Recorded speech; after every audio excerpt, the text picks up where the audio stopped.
Hi hello friends, ಹೇಗಿದ್ದೀರಾ?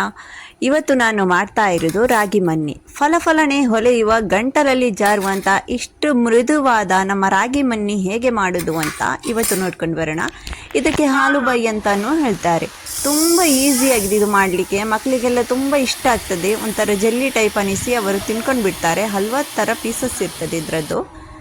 ಇದು ಈ ಥರ ಫ್ರಿಜ್ಜಲ್ಲಿ ಇಟ್ಟು ಈ ಬೇಸಿಗೆಗಾಲಕ್ಕೆ ತಿಂದರೆ ತುಂಬಾ ಒಳ್ಳೆಯದಿರ್ತದೆ. ಇಲ್ಲಿ ನಾನು ತಗೊಂಡಿದ್ದೇನೆ ರಾಗಿ. ನಿಮಗೆ ಎಷ್ಟು ಬೇಕೋ ಅಷ್ಟು ತಗೊಳ್ಳಿ. ನಾನಿಲ್ಲಿ ತಗೊಂಡಂಥ ರಾಗಿ ಸ್ವಲ್ಪ ಜಾಸ್ತಿ ತಗೊಂಡಿದ್ದೇನೆ, ಯಾಕೆಂದರೆ ನಾನು ಸ್ವಲ್ಪ ಎಕ್ಸ್ಟ್ರಾ ಮಾಡಿ ಇಟ್ಟಿದ್ದೇನೆ ಇಡುವ ಅಂತ ಫ್ರಿಜ್ಜಲ್ಲಿ. ಅದಕ್ಕೋಸ್ಕರ ಮಕ್ಕಳೆಲ್ಲ ಈ ಹಾಲಿಡೇಸಲ್ಲಿ ಏನಾದರೂ ತಿನ್ನಲಿಕ್ಕೆ, ಅಂದರೆ ಈ ಕೋಲ್ಡ್ ಬೇಸಿಗೆಗಾಲ ಅಲ್ವಾ, ಸ್ವಲ್ಪ ತಿನ್ನಲಿಕ್ಕೆ ಖುಷಿ ಆಗ್ತದೆ ಅಂತ ನಾನು ಸ್ವಲ್ಪ ಜಾಸ್ತಿ ಮಾಡಿ ಇಟ್ಟಿದ್ದೇನೆ ಈ ರಾಗಿ ಮನ್ನಿಯನ್ನು. ಇಲ್ಲಿ ರಾಗಿಯನ್ನು ಚೆನ್ನಾಗಿ ವಾಶ್ ಮಾಡೋಣ. ಈ ಥರ ರಾಗಿ ಎಷ್ಟು ವಾಶ್ ಮಾಡಿದರೂ ನಮ್ಗನಿಸ್ತದೆ ಇನ್ನೂ ವಾಶ್ ಮಾಡಬೇಕು ಅಂತ. ಆ ಥರನೇ ಇರೋದು ರಾಗಿ. ಇಲ್ಲಿ ಕ್ಲೀನ್ ಆದಂತಹ ರಾಗಿ ತಗೊಳ್ಳಿ. ರಾಗಿ ತಗೊಳ್ಳುವಾಗ ಸ್ವಲ್ಪ ನೋಡ್ಕೊಂಡು ತಗೊಳ್ಳಿ. ಸ್ವಲ್ಪ ಕಲ್ಲಲ್ಲಿರುವಂತಹ ರಾಗಿ ತುಂಬ ಕಡೆ ಸಿಗ್ತದೆ, ಅದು ತಗೊಳ್ಬೇಕು. ಯಾಕಂದರೆ ಅದರದ್ದೆಲ್ಲ ಕ್ಲೀನ್ ಮಾಡುವಾಗಂತೂ ತುಂಬ ಹೊತ್ತಾಗ್ತದೆ. ನಾನಿಲ್ಲಿ ತಗೊಂಡಂಥದ್ದು ರಾಗಿ ತುಂಬ ಕ್ಲೀನಾಗಿತ್ತು ನೋಡಿ. ಈ ಥರ ಸ್ವಲ್ಪ ಒಂದು 4-5 ನೀರಲ್ಲಿ ವಾಶ್ ಮಾಡಿದಾಗ ಕ್ಲೀನ್ ಆಯಿತು. ಇಲ್ಲಿ ನಾನು ತಗೊಂಡಿದ್ದೇನೆ ತೆಂಗಿನಕಾಯಿ. ಆನ್ಲೈನಲ್ಲಿ ನಾನು ತೆಂಗಿನಕಾಯಿ ಆರ್ಡರ್ ಮಾಡಿದ್ದೆ, ಆದರೂ ಇದು ತೆಂಗಿನಕಾಯಿ ಅಷ್ಟೊಂದು ಒಳ್ಳೆಯದು ಬರಲಿಲ್ಲ. ನಾನು ಅನಿಸಿದೆ 37 ರೂಪಾಯಿಗೆ ಅಂತ ಹಾಕಿದ್ರು. ಅದನ್ನು ಆರ್ಡರ್ ಮಾಡಿದ್ದೆ. ಆದರೂ ನೋಡುವಾಗ ಸ್ವಲ್ಪ ಅದರದ್ದು ಸ್ಮೆಲ್ ಏನೋ ಚೇಂಜ್ ಅಂತ ಅನಿಸಿತು. ನೀರೆಲ್ಲ ಚೆನ್ನಾಗಿರಲಿಲ್ಲ. ನೋಡುವಾಗಂತೂ ದೊಡ್ಡ ತೆಂಗಿನಕಾಯಿ ಅಂತ ಹಾಕಿದ್ರು ನೋಡಿ. ಈ ಥರನೇ ಮೋಸವಾಗೋದು ನೋಡಿ. ಏನು ಮಾಡಲಿಕ್ಕಾಗ್ತದೆ ತೆಂಗಿನಕಾಯಿ ತಂದ ಮೇಲೆ. ನಮ್ಮ ಮನೆಯಲ್ಲಿ ಈ ಥರ ಪೆರದನೆ ಹೇಳ್ತಾರಲ್ವ, ಅದಂತೂ ಇಲ್ಲ. ಅದಕ್ಕೋಸ್ಕರ ನಾನು ಇದನ್ನು ಮಿಕ್ಸಿಯಲ್ಲಿ ಗ್ರೈಂಡ್ ಮಾಡ್ತೇನೆ. ಈ ಥರ ಕಟ್ಟಿಂಗ್ ಮಾಡಿ ಗ್ರೈಂಡ್ ಮಾಡ್ತೇನೆ ನೋಡಿ.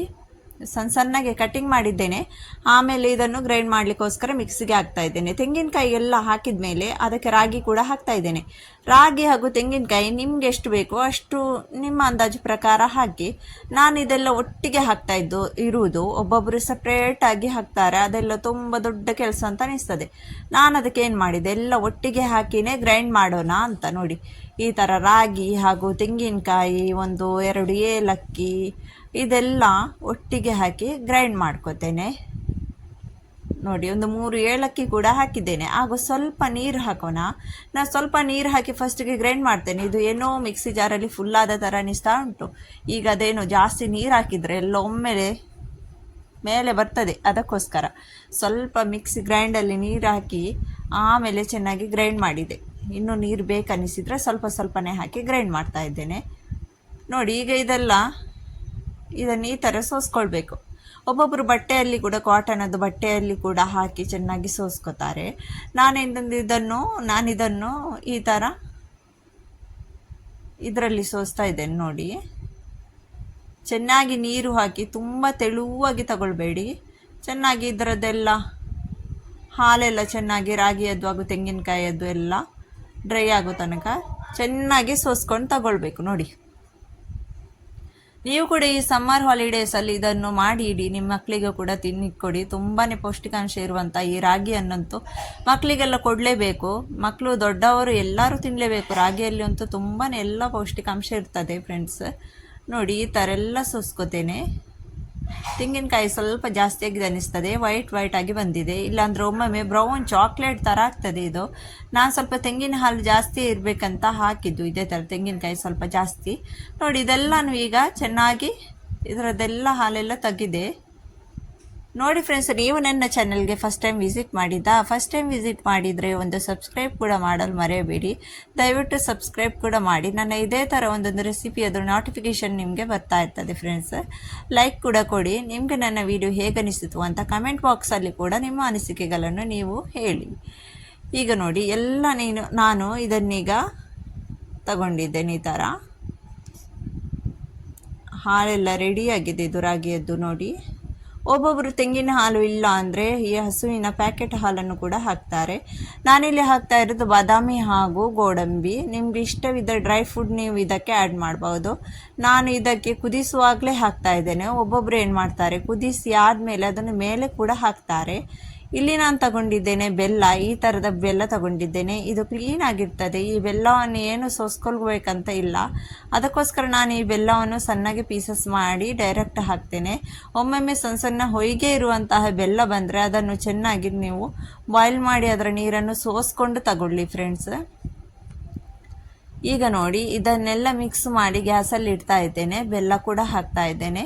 ಈಗ ಇದನ್ನು ನಾವು ಗ್ಯಾಸಲ್ಲಿ ಇಟ್ಟ ಮೇಲಂತೂ ಇದನ್ನು ಬಿಟ್ಟು ಹೋಗಬಾರ್ದು. ಇದಕ್ಕೆ ಕೈ ಆಡಿಸ್ತಾ ಈ ಥರ ಮಿಕ್ಸ್ ಮಾಡ್ತಾ ಇರಬೇಕು. ಇಲ್ಲಾಂದರೆ ಏನಾಗ್ತದೆ, ನಮ್ಮ ರಾಗಿ ಅಲ್ಲಲ್ಲಿ ಒಂಥರ ಲಂಪ್ಸ್ ಥರ ಆಗ್ತದೆ, ಮತ್ತೆಲ್ಲ ಹಾಳಾಗಿ ಹೋಗ್ತದೆ, ಅದು ಚೆನ್ನಾಗಿರೋದಿಲ್ಲ. ಅದಕ್ಕೋಸ್ಕರ ಈ ಥರ ಮಿಕ್ಸ್ ಮಾಡ್ತಾ ಇರಬೇಕು.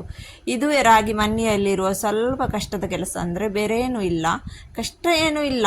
ಮಾತ್ರ ಬಿಟ್ಟು ಹೋಗಬಾರ್ದು. ನೀವು ಈ ಥರ ಹೋಗೋದಾದರೆ ಸ್ವಲ್ಪ ಗ್ಯಾಸ್ ಸ್ಲೋ ಇಟ್ಟು, ಇಲ್ಲಾಂದರೆ ಬಂದ್ ಮಾಡಿಯೇ ಬಿಟ್ಟು ಹೋಗಿ. ಈ ಥರ ಗ್ಯಾಸಲ್ಲಿ ಬಿಟ್ಟು ಹೋದರೆ ಎಲ್ಲ ಏನೆಲ್ಲ ಆಗ್ತದೆ, ಅದು ಸರಿಯಾಗಿ ಬರೋದಿಲ್ಲ ಮಣ್ಣಿ ನಮ್ಮದು. ನೋಡಿ, ಈ ಥರ ನಾನು ಮಿಕ್ಸ್ ಮಾಡ್ತಾ ಹೋಗ್ತೇನೆ. ಸ್ವಲ್ಪ ಸ್ವಲ್ಪಗೆ ದಪ್ಪಗಾಗ್ತಾ ಉಂಟು. ನಾನಿದು ಬೆಲ್ಲ ಸ್ವಲ್ಪ ಉಳಿಸ್ಕೊಂಡಿಟ್ಟಿದ್ದೆ, ಸಿಹಿ ಜಾಸ್ತಿ ಆಗ್ಬೋದಂತ. ಈಗ ನಾನು ಇದರ ಟೇಸ್ಟ್ ನೋಡಿದ ಮೇಲಂತೂ ನನಗನ್ಸಿತ್ತು ಇನ್ನು ಎಲ್ಲ ಬೆಲ್ಲ ಹಾಕಬೇಕು ನಾನಲ್ಲಿ ರೆಡಿ ಮಾಡಿಟ್ಟದ್ದು ಅಂತ. ಪ್ಲೇಟಲ್ಲಿ ಎಲ್ಲ ಕಟ್ ಮಾಡಿಟ್ಟಂತಹ ಎಲ್ಲ ಬೆಲ್ಲವನ್ನು ಹಾಕಿದ್ದೇನೆ. ಈಗ ನೋಡಿ, ಈ ಥರ ಮಿಕ್ಸ್ ಮಾಡ್ತಾ ಹೋಗೋಣ. ಸ್ವಲ್ಪ ಉಪ್ಪು ಕೂಡ ಒಂದು ಚಿಟಿಕೆ, ಅಂದರೆ ರುಚಿಗೆ ತಕ್ಕಷ್ಟು ಒಂದು ಚಿಟಿಕೆ ಹಾಕಬೇಕು. ಆಮೇಲೆ ಇಲ್ಲಿ ತುಪ್ಪ ಕೂಡ ಸ್ವಲ್ಪ ಹಾಕೋಣ. ತುಪ್ಪ ಇಲ್ಲ ಅಂದರೆ ಪರವಾಗಿಲ್ಲ, ತುಪ್ಪ ಇದ್ದರೆ ಈ ಥರ ತುಪ್ಪ ಹಾಕೋದ್ರಿಂದ ತುಂಬ ಟೇಸ್ಟ್ ಬರ್ತದೆ. ನಮ್ಮ ರಾಗಿ ಮಣ್ಣಿ ಹಾಲುಬಾಯಿ, ರಾಗಿಯದ್ದು ಹಾಲುಬಾಯಿ ಅಂತ ಹೇಳ್ತಾರ ಅಂತ ನಂಗೆ ಗೊತ್ತಿಲ್ಲ ಕನ್ನಡದಲ್ಲಿ ಅದು ಕರೆಕ್ಟಾಗಿ. ಇನ್ನು ನೋಡಿದಾಗ ಆ ಥರ ಕಾಣಿಸ್ತು, ಹಾಲುಬಾಯಿ ಅಂತ ಹೇಳ್ತಾರೆ ಅಂತ. ನಿಮ್ಮ ಕಡೆ ಇದಕ್ಕೆ ಏನು ಹೇಳ್ತಾರಂತ ನನಗೆ ಕಮೆಂಟ್ ಬಾಕ್ಸ್ ಮೂಲಕ ತಿಳಿಸಿ. ಈ ಥರ ನೋಡಿ ದಪ್ಪಗಾಗ್ತಾ ಬರ್ತಾ ಉಂಟು. ನಾನು ಇಷ್ಟು ಇದನ್ನು ಮಿಕ್ಸ್ ಮಾಡಿದರೂ ಕೂಡ ಚಮಚದಲ್ಲಿ ಅಂತೂ ಸ್ವಲ್ಪ ದಪ್ಪಗೆ ಅದು ಹಿಡಿದೇ ಬಿಟ್ಟಿದೆ. ನೋಡಿ, ಚೆನ್ನಾಗಿ ಮಿಕ್ಸ್ ಮಾಡ್ತಾ ಇದ್ದೇನೆ. ತೆಂಗಿನ ಹಾಲು ಕಮ್ಮಿ ಹಾಕಿದರೆ ಈ ಥರ ವೈಟ್ ಆಗೋದಿಲ್ಲ, ಚಾಕ್ಲೇಟ್ ಥರ ಅನ್ನಿಸ್ತದೆ. ಇದು ನಾ ತೆಂಗಿನಕಾಯಿ ಒಂದು ದೊಡ್ಡ ತೆಂಗಿನಕಾಯಿ ಫುಲ್ ಹಾಕಿದ್ದೇನಲ್ವ, ಅದಕ್ಕೋಸ್ಕರ ಇದು ವೈಟ್ ಕಾಣಿಸ್ತಾ ಉಂಟು. ಈಗ ನಮ್ಮ ರಾಗಿ ಮಣ್ಣಿ ಅಂತೂ ರೆಡಿಯಾಗಿದೆ. ನಾನು ಒಂದು ಚಿಟಿಕೆ ಉಪ್ಪು ಕೂಡ ಹಾಕಿದ್ದೇನೆ ಇದಕ್ಕೆ ಸ್ವಲ್ಪ ಟೇಸ್ಟ್ಗೋಸ್ಕರ. ನೋಡಿ, ಇದನ್ನು ಸ್ವಲ್ಪ ದಪ್ಪಗಾಗೋ ತನಕ ಕೈ ಬಿಡಲೇಬಾರ್ದು, ಮಿಕ್ಸ್ ಮಾಡ್ತಾ ಇರಬೇಕು. ಈಗ ಒಂದು ಟ್ರೇ ಏನಾದರೂ ಪಾತ್ರೆಗೆ ಸ್ವಲ್ಪ ತುಪ್ಪವನ್ನು ಈ ಥರ ಸವರಬೇಕು ಫುಲ್. ಆಮೇಲೆ ಈ ನಮ್ಮ ರಾಗಿಯದ್ದು ಎಲ್ಲ ಹಾಕಬೇಕು. ನೋಡಿ, ಬೇಗನೆ ಹಾಕಬೇಕು, ದಪ್ಪಗಾಗಲಿಕ್ಕೆ ಅದರಲ್ಲಿ ಬಿಡಬಾರ್ದು. ರೆಡಿ ಆದ ತಕ್ಷಣ ಇದನ್ನು ಬೇರೆ ಪಾತ್ರೆಗೆ ಈ ಥರ ಹಾಕಿ ಇದನ್ನು ಸೆಟ್ ಮಾಡ್ಕೋಬೇಕು. ಇಲ್ಲ ಅಂದರೆ ಆಮೇಲೆ ಸೆಟ್ ಮಾಡಲಿಕ್ಕೆ ತುಂಬ ಕಷ್ಟ ಆಗ್ತದೆ, ದಪ್ಪಗಾಗಿ ಬಿಡ್ತದಲ್ವಾ, ಅದಕ್ಕೋಸ್ಕರ. ನೋಡಿ, ಈ ಥರ ಎಲ್ಲವನ್ನು ನಾನು ಸೆಟ್ ಮಾಡ್ತೇನೆ. ತುಂಬ ಚೆನ್ನಾಗಿರ್ತದೆ ಫ್ರೆಂಡ್ಸ್. ನಮ್ಮ ಅಮ್ಮ ಎಲ್ಲ ನಮಗಂತೂ ತುಂಬಾ ತಿನ್ನಿಸ್ತಾ ಇದ್ರು ಈ ಥರ ಎಲ್ಲ ಮಾಡಿ. ರಾಗಿಯದ್ದು ಜ್ಯೂಸ್ ಕೂಡ ಮಾಡ್ತಾಯಿದ್ರು, ಹಾಗೂ ರಾಗಿ ಮಣ್ಣಿ ಹಾಗೂ ನಮ್ಮ ಎಲ್ಲದ್ದು ಜ್ಯೂಸ್ ಆ ಥರವದ್ದೆಲ್ಲ ಕುಡಿದು ಬೆಳೆದವರು ನಾವು. ಈಗಿನ ಮಕ್ಕಳಿಗೆಲ್ಲ ಅದೆಲ್ಲ ಆಗೋದೇ ಇಲ್ಲ. ಈಗಿನ ಮಕ್ಕಳಿಗೆಲ್ಲ ಹೊರಗಡೆಯದ್ದೇ ಕೋಲ್ಡ್ ಡ್ರಿಂಕ್ಸ್ ಎಲ್ಲ ಬೇಕು. ನಾವೆಲ್ಲ ಸಣ್ಣವರಿರುವಾಗ ಆ ಥರ ಕೋಲ್ಡ್ ಡ್ರಿಂಕ್ಸ್ ಎಲ್ಲ ಕುಡಿತಾ ಇರಲಿಲ್ಲ ಫ್ರೆಂಡ್ಸ್. ನಾವೆಲ್ಲ ಕುಡಿತಾ ಇದ್ದದ್ದು ರಾಗಿ ಜ್ಯೂಸು ಹಾಗೂ ನಮ್ಮ ಹೆಸರು ಬೇಳೆಯದ್ದು ಜ್ಯೂಸ್, ಎಳ್ಳಿನ ಜ್ಯೂಸ್, ಇದೇ ಥರ ಎಲ್ಲ ನ್ಯಾಚುರಲ್ ಆಗಿ. ಈಗ ನಾನು ಅದನ್ನು ಫ್ರಿಜ್ಜಲ್ಲಿ ಇಟ್ಟ ಮೇಲೆ ನೋಡಿ, ಇದು ತಣ್ಣಗಾದ್ಮೇಲೆ ಫ್ರಿಜ್ಜಲ್ಲಿ ಇಟ್ಟಿದ್ದೇನೆ. ಫ್ರಿಜ್ಜಲ್ಲಿ ಇಟ್ಟು ಈ ಥರ ಕಟ್ ಮಾಡಿ ತಗೋತಾ ಇದ್ದೇನೆ. ಚೆನ್ನಾಗಿ ನಮ್ಮ ಹಲ್ವಾ ಥರ ಇದು ರೆಡಿಯಾಗಿದೆ. ನೋಡಿ, ಕಟ್ಟಿಂಗ್ ಮಾಡುವಾಗಲೇ ನಿಮ್ಗೆ ಗೊತ್ತಿರ್ಬೋದು. ನೋಡಿ, ಚೆನ್ನಾಗಿ ರೆಡಿಯಾಗಿದೆ. ಇದರಲ್ಲಿ ನಾವು ಗೋಡಂಬಿ ಎಲ್ಲ ಹಾಕಿರೋದ್ರಿಂದ ಇದನ್ನು ಏನು ಮಾಡಬೇಕು, ಒಂದು ಟ್ರೇಯಲ್ಲಿ ಸೆಟ್ ಮಾಡಬೇಕು. ಸೆಟ್ ಮಾಡಿಟ್ಟು ಸ್ವಲ್ಪ ತಣ್ಣಗಾದ್ಮೇಲೆ ಫ್ರಿಜ್ಜಲ್ಲಿ ಇಡಬೇಕು. ನಿಮ್ಮ ಮನೆಯಲ್ಲಿ ಫ್ರಿಜ್ ಇಲ್ಲ ಅಂದರೆ ಹೊರಗಡೆ ಇಟ್ಟರೆ ಕೂಡ ಒಳ್ಳೇದು, ಈ ಥರನೇ ಹಲ್ವಾ ಥರ ಆಗ್ತದೆ.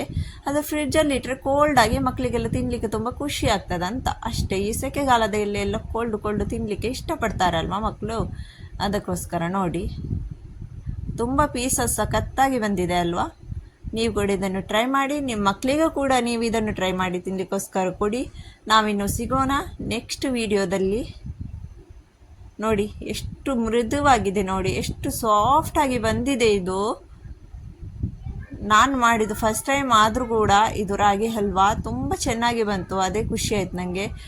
ನೋಡಿ, ಯಾವ್ದು ನಮಗೆ ಗೊತ್ತಿಲ್ಲ ಅಂತ ಕುತ್ಕೊಳ್ಬಾರ್ದು, ಯಾವುದನ್ನು ಒಮ್ಮೆ ಟ್ರೈ ಮಾಡಿ ನೋಡಬೇಕು ಸ್ವಲ್ಪನಾದರೂ, ಹಾಗೇನೆ ಕರೆಕ್ಟಾಗಿ ಮತ್ತೊಮ್ಮೆ ಮಾಡಲಿಕ್ಕೋಸ್ಕರ ನಮಗೂ ಒಂದು ಐಡಿಯಾ ಸಿಗ್ತದೆ. ಓಕೆ ಫ್ರೆಂಡ್ಸ್, ನಾವಿನ್ನು ಭೇಟಿಯಾಗೋಣ ಇನ್ನೊಂದು ವಿಡಿಯೋದಲ್ಲಿ. ಅಲ್ಲಿ ತನಕ ಟಾಟಾ ಬಾಯ್, ಟೇಕ್ ಕೇರ್. ನನ್ನ ಮಕ್ಕಳಿಗೂ ಕೂಡ ಕೊಡಲಿಕ್ಕೆ ಉಂಟು ಈಗ. ರೆಡಿ ಮಾಡಿ ಕೇಳ್ತಾ ಇದ್ದಾರೆ ಎಂತ ಇದು ಪೀಸಸ್ ಅಂತ. ಓಕೆ ಫ್ರೆಂಡ್ಸ್, ಬಾಯ್ ಬಾಯ್.